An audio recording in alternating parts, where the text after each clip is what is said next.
Yeah, every week, every day, literally, um, Hollis gets a chance to get better, to get stronger, to get himself back in a position where he can be highly competitive. And that's the goal for him, to be highly competitive. And we don't practice on Mondays. We'll practice today. He'll be out there today. Darius will continue to get reps as well. So it's one of those things that when Hollis feels that he's ready to play in terms of consultation with our doctors, just how he's moving, the progression of where he's at, then he'll play. I mean, trust me, he's a kid that wants to get out there and play and contribute to this team, help this team win. But this is a promising week that he's feeling better. He's practicing. He'll be evaluated as we go through our practices, as he makes the throws, as he does the decisions quarterbacks have to make. But I would say things are definitely moving in a positive direction, John. Yeah, I thought that Donovan Lester did a really good job in terms of being a running back and hitting holes when he had opportunities to hit those holes.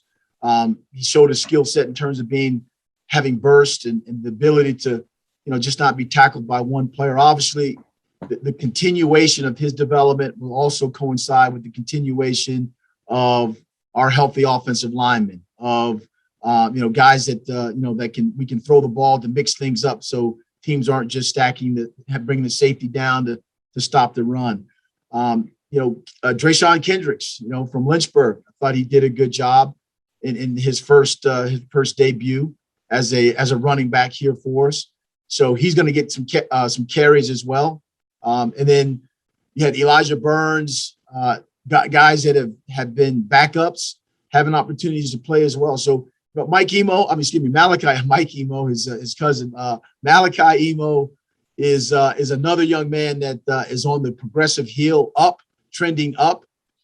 We will be excited after this week's evaluation if he's ready to go on Saturday. And, he makes us a better team as well. So all in all, our running backs, in particular, is a group that we can get some dynamic play from. And so we're looking forward to a healthy group, but also guys that we just mentioned that they're having those productive type games.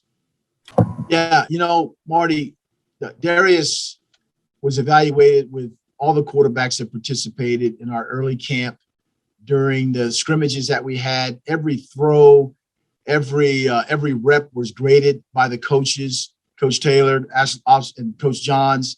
Everything was based on the percentages of them being successful with their throws, with their decisions. And in the end, Darius became that individual that moved ahead of the pack when it was made apparent that Hollis wasn't going to be able to go. As we start getting closer and closer to game time, then the next best option at this point was Darius. And so, he's got a continued level of development that he'll get. I remember in 2019, Hollis Mathis' first game was against UVA, and just as Darius, 2021, his first game was against UVA. So he's got a bright future, a high level, high ceiling in terms of getting himself ready to be the kind of individual, the kind of player, the kind of quarterback that he can be. The highs don't get him too high and the lows don't get him too low. He's got a great demeanor. He's got an excellent football IQ. He needs reps and he needs more experience, and we're going to try to provide that for him. No, Jay, I appreciate that. I thought they did a really good job, obviously, in the first couple quarters. And it's important that, they're such a run-oriented team, and their quarterback was their leading ground gainer, that the run game was going to have to be something we were going to have to contend with. You got Will Kiley, Nate was our defensive player of the game up front. Carl Fowler, Thomas Creed, Zycon Bissett, they all did a really good job of beating blocks, getting off blocks, making tackles, making plays. And as you said, the sacks were a result of a pass play that would turn into a QB scramble, which resulted in a minus yard. So when it's like that, then it's considered a sack. So they were disruptive in some ways. We just didn't have enough to hold up as the game kept going on third, fourth quarter, they continue to keep using their big guys up front. Our depth issues were such that, we had to use some reserves. But at the same time, I thought they did a really good job at the beginning. And in some aspects, they were a strength for us at the beginning of the season, and they'll be a strength for us, as we go through the season. Yeah, Dave, I think that the depth chart just came out again from them, and now, now it's listed a 1 and 2 quarterback, whatever the third guy was. I believe, Coach Garrett just made the decision. We're going to go with these two guys. Now, both of them will play. Both of them were productive in what they were trying to get accomplished.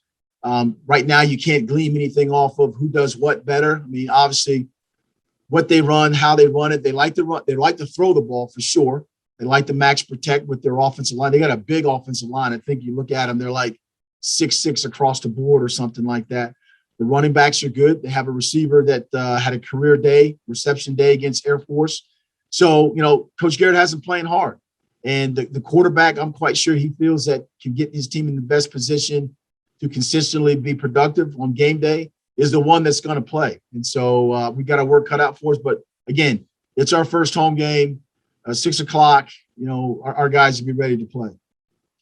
Well, he's involved in listening to the plays that were being called, the information being signaled in. So when you're involved that way, knowing the play, signaling in the play, and then, seeing the safety rotation or seeing the things that Darius is looking at, then, you have an opportunity that when he comes to the sideline to lend some of his experience or what he saw as well. So he was very active, very animated, as he always is, but very involved. And so we try to do that, with our quarterbacks, with our guys that are particularly signaling in the calls because they have opportunities to listen to the calls and then see what's happening out on the field and make sure the quarterbacks are making those reads and making those decisions and have a chance when they come over to the sideline to talk about what they saw.